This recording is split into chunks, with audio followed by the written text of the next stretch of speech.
Olá, bom dia, seja bem-vindo ao Aço Economia. Obrigada pela sua companhia todas as sextas-feiras ligadinho aqui com a gente. E vamos começar o dia bem informado sobre o mercado financeiro, preço do dólar, bolsa de valores. O Marcos Escobar, que é o nosso economista e presidente da ACE de Catanduva, ele também faz aí uma análise sobre o mercado financeiro no Brasil e no mundo. Bom dia, Marcos. Bom dia, Natália. Hoje nós temos um convidado especial, jovem, e um programa diferente, né? Hoje nós vamos trabalhar aí com uma linha nova, que é da Bolsa. A gente falou muito de fundamento, de aplicações. Hoje a gente vai entrar na linha técnica, né? Vamos falar de robôs, de gráfico. É uma linha que é muito desenvolvida lá fora. Aqui no Brasil também está começando essa parte técnica que nós chamamos, que é uma linha completamente diferente da linha que a gente discutiu nas últimas semanas, mas também que é uma linha que tem grande potencial, principalmente para os jovens, né? Para os especuladores e também dos investidores de uma maneira geral. A gente vai estar com uma pessoa aqui, um jovem empreendedor, que é de Catanduva, economista também, né? Foi estudar fora, que é o Thiago, né, Thiago? Isso aí. Ele é um consultor aí independente, que nós chamamos aí no mercado. E a gente então vai focar a nossa linha aí hoje na área técnica, em gráficos. E me parece que ele vai dar algumas sugestões aí pra gente. Pode ser, fica até o final. Então vamos ver essa sugestão do Thiago aí. Né? Isso. Então deixa eu apresentar, é o Thiago Calestini, é catanduvense, é jovem, tem 24 anos? 25. 25 anos, já é economista, né? Se formou em economia. E ele também é um trader, é investidor e como o Marcos falou, ele é um consultor independente, né? Seja bem-vindo. Isso aí. Obrigado, Natália. Obrigado, Marcos, por me receber aqui. Eu, sempre que recebo convite, eu adoro falar de bolsa, adoro falar de mercado, eu respiro isso todo dia. E vamos lá para mais uma manhã proveitosa para falar um pouquinho como está nosso mercado e os mercados lá de fora. Ô Thiago, a gente podia só para dizer, né? Nós temos duas linhas, só para... Tem muita gente leiga aí, Natália, que não entende muito bem das bolsas. Nós temos duas linhas aí para quem trabalha com bolsa, opera, né? Que é a linha fundamentalista e uma linha técnica, que nós chamamos, né? O Thiago, então, eu sou de uma linha fundamentalista. O que é fundamental? Você olha os números, você olha se a empresa vai ter lucro, se ela vai aumentar a produção, o clima, né? A economia, a taxa de juros. Você vai ler, e a gente chama isso de fundamentalismo. E eu acredito no gráfico? Não é que eu não acredito, eu acompanho o gráfico, mas 10% do meu tempo é gráfico, 90% é nos fundamentos. A linha que o Thiago tem, que a gente chama de técnica, é o contrário, né? Então ele tem 10% praticamente de fundamento, né, que eu falei para vocês, e 90% ele trabalha com o quê? Com gráficos, tendências, modelos matemáticos, os famosos robozinhos aí que o pessoal hoje está se falando muito, que as pessoas não conhecem, né? Às vezes o Thiago está dormindo, ele fez uma programação aí no seu computador que está comprando, está vendendo lá uma ação no Japão, no Nova York, né? Parece ficção, mas hoje, com a realidade da internet, com as conexões e interligações das bolsas, então é possível você fazer isso hoje, né? Por isso que muitas vezes o Brasil está dormindo, né? Os mercados estão abrindo lá na China, por exemplo, né? Que é um grande mercado. Então está todo mundo olhando aqui, né, para ver como que a China se comportou, porque principalmente o minério, né, que o minério esses dias subiu muito, depois teve um recuo forte, aí um dia caiu 10%, mas subiu muito o minério, né? Então hoje, por exemplo, tem investidor olhando como é que o mercado fechou de minério lá na China para poder, se você vai comprar aqui os Minas, CSN aqui, a Vale, né, do Rio Doce, enfim. Então o Thiago é dessa linha técnica, né, Thiago? Se você pudesse comentar um pouquinho aí nos teus princípios, na tua formação. O Thiago, apesar de jovem, é um estudioso, né? E ele vai fazer uma análise técnica, ele vai fazer umas análises pra gente. Falar sobre os gráficos, ele é mais matemático, né? É mais a linha matemática, técnica mesmo. E assim, por mais que seja técnico, pessoal, tem que estudar muito, né, Thiago? Muito, muito. Se dedicar muito, não é porque tem que entender realmente de modelagem, de gráfico. Isso no mundo é muito comum hoje. E ele estava falando para a gente, Escobar, antes de começar aqui a entrevista, que ele começou a se interessar pela Bolsa de Valores ainda criança, né? Conta pra gente como que você decidiu aí investir na Bolsa. Pois é, eu tive um interesse, eu encontrei a Bolsa meio que por acidente, assim, foi um grande acaso. Os meus pais, eles participam de um movimento religioso e teve um casal amigo deles que certo dia chamou os meus pais para tomarem um café na casa deles e nós fomos, eu e meu pai, fomos até lá. E aí quando a gente chegou lá, eu estava conversando lá com a Sueli, que é a esposa do Zé, os amigos do meu pai, e eu perguntei para a Sueli, eu falei, Su, onde que o Zé está? Por que ele não está tomando café aqui com a gente? Ah, porque ele está lá no escritório dele, na casa dele, vai lá ver o que ele está fazendo. E aí eu, criança de tudo, 9, 10 anos de idade, fui lá no escritório dele, e quando eu chego lá, eu vejo ele sentado assim numa mesa gigantesca, com monitor de tubo ainda, né? Sim. Fazia um tempo isso. 6 monitores de tubo com um monte de coisa na tela, piscando. Era o top na época. Era o que tinha, era a melhor estação de operação que tinha na época, que o dinheiro podia comprar. Que ano foi isso aí? Eu tinha 9, 10 anos, eu tô com... Isso faz 15 anos atrás. 15 anos atrás. 15 anos atrás, mais ou menos. Foi praticamente E 2000. aquilo te fascinou? Aquilo nunca mais saiu da minha cabeça. Desde que eu vi aquela cena, eu falei, o que é isso? O que você está fazendo aí? Ele falou, isso aqui é a Bolsa de Valores. Naquele minuto, acendeu uma luz na minha cabeça que desde então não apagou mais.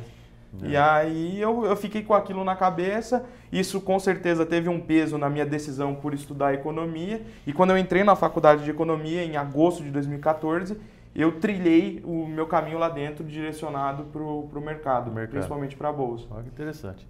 É mais ou menos, desculpa, a questão que eu ouvi um caso essa semana, né, de um amigo que contou, né, da filha por paixão por piano, né, que também, acho que com 6 anos, a filha olhou o piano. É interessante ser quando a pessoa logo cedo já se apaixona, eu, né? no meu caso, já não... Eu fui descobrir economia, que eu sou economista também, que foi quando eu tinha... era mais 19 jovem, anos. Não, quando eu fui fazer cursinho, que eu ia fazer cursinho de medicina, eu falei, nossa, agora de medicina não está comigo. Mas eu tinha... Eu fiquei 3 anos no cursinho, aí eu falei, não, economia, mas eu já demorei, eu já fui. Mas eu tinha outra paixão. Antes da Bolsa, o que eu queria ser, antes de acontecer tudo isso, eu queria ser piloto de avião. Até hoje eu sou apaixonado pela aviação e tal. E aí meus pais falaram pra mim, não pode, porque é uma carreira muito instável e tal. Mal sabia eles que eu tava indo pra uma mais instável ainda. Mais arriscada ainda. E você tem o objetivo de comprar um avião, operando? Tenho. Deve ter, né? Tenho, mas um avião pequeno, como hobby e tal, mas eu tenho sim. Eu ainda sou apaixonado pela aviação. Pois é. Ô, Thiago, você começou a investir na Bolsa e com quanto que você tinha para investir que você falou, não, agora vai? Olha, eu comecei a investir na Bolsa, meu primeiro dinheiro que eu coloquei na Bolsa e tal, foi em 2016. E eu coloquei muito pouco, porque é a mesma coisa quando você vai entrar numa piscina a primeira vez, você nunca vai entrar de cabeça, você não sabe qual que é a profundidade da piscina, se a água tá boa, se não tá. Então quando eu comecei, não sabia nada de gráfico, nem de fundamento. Eu falei, bom, mas vamos colocar um dinheiro aqui para ver como que é. E aí eu comecei para conhecer. E aí eu coloquei de 500 a R$1.000, assim. Eu sabia que eu não ia ganhar dinheiro com aquele dinheiro, mas era só para saber como que o dinheiro se comportava, estando fora de uma poupança, fora de uma renda fixa. E foi assim que eu comecei, de curioso mesmo. Aí gostou e foi... Eu me apaixonei, foi amor... Aí aquela luz que brilhou a primeira vez em 2009 se reacendeu de forma mais incandescente ainda. Legal. E teve um ano aí, algum período que você fez uma aposta e teve um sucesso legal, assim, ganhou um dinheiro... Teve esse momento ou ainda não chegou? Teve esse momento, mas na verdade o melhor trade que eu fiz até hoje na minha vida não foi um trade que eu ganhei dinheiro de fato, mas foi um trade que eu deixei de perder muito, que foi, eu brinco, que foi o trade da Covid. Então eu lembro que era pré-carnaval, certo. E aí naquele final de semana do carnaval eu tava indo pra praia. E aí eu falei assim, na hora que deu sexta-feira, que seria o último pregão antes de entrar o feriado prolongado, eu tava olhando assim o gráfico do Ibovespa e eu falei, tem alguma coisa estranha nesse gráfico aqui, não tá me cheirando muito bem. E aí eu fiz uns estudos lá, uns desenhos, e aí a figura que apareceu para mim é uma figura até que meio rara, que aparece nos gráficos, que ela chama diamante. Olha. E o gráfico formou um diamante. E o que o diamante quer dizer? Ele quer dizer dúvida. Ele não quer dizer que o mercado vai cair, que o mercado vai subir. Ele é uma figura de dúvida. Certo. Mas naquele momento eu falei, bom, a nossa bolsa vai ficar... Ela ia ficar segunda e terça-feira fechada, sendo que as bolsas lá fora, por não ter carnaval, ficariam abertas. Eu falei, bolsa no Brasil, 2 dias fechados, com o mundo lá fora funcionando e o nosso principal índice de ações dando um padrão de dúvida, eu falei, eu não quero pagar para ver. E eu zerei toda a minha posição na sexta-feira. Poxa vida. Eu ainda, se você for parar para pensar, o mercado já estava caindo um pouquinho, então quando eu zerei, eu ainda perdi um pouco de dinheiro por zerar tudo e fui pra praia, fui pro carnaval tranquilo. Pô, Thiago, caramba, podia ter... Se eu tivesse mais experiência. Não, se eu tivesse conhecido você, rapaz, eu levei, eu levei um fel nesse dia. Pois é. Porque hoje, acho que muitos, né? Muitos. Todo mundo tava com. O índice estava batendo 120 mil pontos. Tinha batido 120 mil, devia estar nas cercanias dos 119, 118. Estava bem fortalecido. E aí no outro. E a conversa que ia buscar 125 mil. A conversa 130, que iria renovar ele ia embora, né? Pois é. A conversa que iria renovar topo e a gente sabe, hoje é fácil falar, a gente viu o que aconteceu. Mas esse foi até hoje, na minha curtíssima carreira de bolsa, foi o trade mais emblemático que eu fiz, que não foi um trade que eu ganhei dinheiro, mas foi um que eu deixei de perder muito. Ô, Thiago, e o seu perfil é um jovem investidor que arrisca? Eu tenho um apetite por risco grande, mas o que me deu essa segurança de ter um apetite por risco grande é justamente o conhecimento, né? Então a gente tem muito medo do que a gente não sabe fazer. Quando você sabe muito bem fazer tal atividade, você aceita tomar mais risco porque você conhece mais onde você está pisando. Entendi. Então por isso eu hoje tenho um apetite por risco bastante elevado, digamos assim. Tá. Ô, Thiago, me fala uma coisa, lá por exemplo, nos Estados Unidos, na Europa, na China também, né? Hoje o pessoal opera muito na bolsa, as pessoas comuns mesmo, né? Hoje, por exemplo, você como consultor independente, até para o pessoal que está vendo, hoje a gente, por mais que a gente ache diferente, é uma profissão, né? Você estuda, você desenvolve, você gasta seu tempo, né? Você também orienta as pessoas, né? Hoje é legal como profissão, hoje dá para ganhar dinheiro, dá para pagar as contas.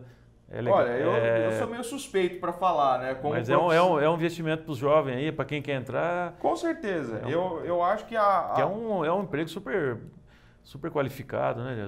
Sem dúvida. Voltando para aquela escola, eu acho que a Bolsa de Valores ela foi feita para todo mundo. Então, todo mundo teria que investir na Bolsa. Mas você trabalhar com a Bolsa já é um pouco diferente. Certo. Então, você ter a sua fonte de renda fora da Bolsa e utilizar a Bolsa para aumentar o seu capital ou para você se capitalizar melhor, eu acho que é um dever de todos. Eu acho que todo mundo deveria ter esse comportamento. Mas você ter a Bolsa como fonte de renda, aí não é para todo mundo. Aí é realmente para pessoas que têm isso como uma vocação, eu não sei, como mas trabalho como uma paixão, mesmo, como profissão. Como uma profissão, dá para ganhar muito dinheiro, assim como qualquer, se você for um excelente advogado, se você for um excelente médico, um excelente empresário, certo. Se você for um excelente operador de bolsa, também dá para ganhar muito dinheiro. Como todas as outras profissões, tem os dias bons de escritório e os dias ruins de escritório. Então, não precisa estar em São Paulo, pode estar em Catanduva. Não, você pode estar em São Paulo, Catanduva, na praia, na Tailândia, tendo uma conexão legal de internet e um computador que rode a plataforma, não importa muito o lugar. Isso que é legal a pergunta da Natália, porque assim, como a gente está fazendo esse trabalho mais para fomentar e descobrir os talentos. Sim. E as pessoas que mexem com isso aqui, né? E a gente está conhecendo bastante gente legal de Catanduva, né? Toda semana, toda semana você vê que temos jovens que estão acabando ficando na cidade, não estão perdendo os talentos, né? Porque hoje com a internet tem essa possibilidade. Morar numa cidade que tem mais qualidade de vida, né? Você hoje não tem fronteiras, não vai morar em São Paulo, no Rio de Janeiro, em Brasília ou fora do país, né? E aí a gente acaba retendo talentos aqui na cidade. E então é interessante, né? Você vê que dá para estar aqui e assim, quem tem interesse, quem tem dinheiro, quer aprender, nós temos hoje condições de realmente de ter bons profissionais aqui na nossa cidade que não há dúvida que possa oferecer. A gente não precisa aí hoje recorrer aí aos grandes centros, né? Esse é o papel nosso aqui da... eu acho que é legal, né? O programa tem isso, né? De trazer, mostrar os jovens, mostrar as pessoas que investem sim na Bolsa de Valores, né? Que sabem, que fazem disso até uma profissão. Isso é bem bacana, que a gente está conhecendo bastante gente, né, Marcos? Uma coisa assim, a gente estava comentando com o Thiago, com outros jovens aí, eu dei muito curso também já de Bolsa. Se houver uma demanda, uma procura, futuramente nós vamos montar alguns cursos aqui dentro da ACE para ver como é que opera, trabalha, fazer um ambiente legal aí para Quero investidor. participar. É legal, é muito motivante, né? Muito motivador, é empolgante e eu tenho que tomar só cuidado, né? Com minha esposa, se eu começar a entrar muito de bolsa, eu já estou com 51 anos. A coisa é... É bom ter o papo alinhado. Você tem que estar bem centrado, alinhado e não entrar muito, porque uma que a gente gosta e a gente conhece, né? Então você tem... mas gasta tempo, né? Imagino. Gasta muito tempo, né, já? Muito tempo. Então isso é um mercado muito para jovens, né? Que já tem uma pegada, tem corpo, não tem muito compromisso ainda com família, né? E tem que aproveitar, né? As idades... Mas hoje eu opero, mas muito pouco, né? Mas a gente vai, com certeza, futuramente nós vamos montar uns cursos aí. Bem bacana. E o Thiago vai ser convidado. Trouxe também uns gráficos aqui hoje para fazer uma análise mais técnica, né? Pois é, eu trouxe... nós temos um tempo meio curto aqui, senão dava para falar de gráfico e bolsa a semana toda. Mas eu trouxe o gráfico dos principais mercados que a gente tem, que são 4 mercados, né? Que a gente chama. Então tem os mercados... Tem as stocks, que são as ações, certo. As commodities, stocks, commodities, moedas, que é currencies, e o mercado de bonds, que é o mercado de títulos, né? Então são esses 4 mercados que a gente tem. É lógico, e aí os outros mercados, eles são derivados dessas 4 matrizes, né? Certo. E aí eu trouxe aqui um apanhado geral de alguns gráficos que resumem pra gente de uma forma legal e intuitiva como que estão mais ou menos a temperatura desses 4 mercados, né? Legal.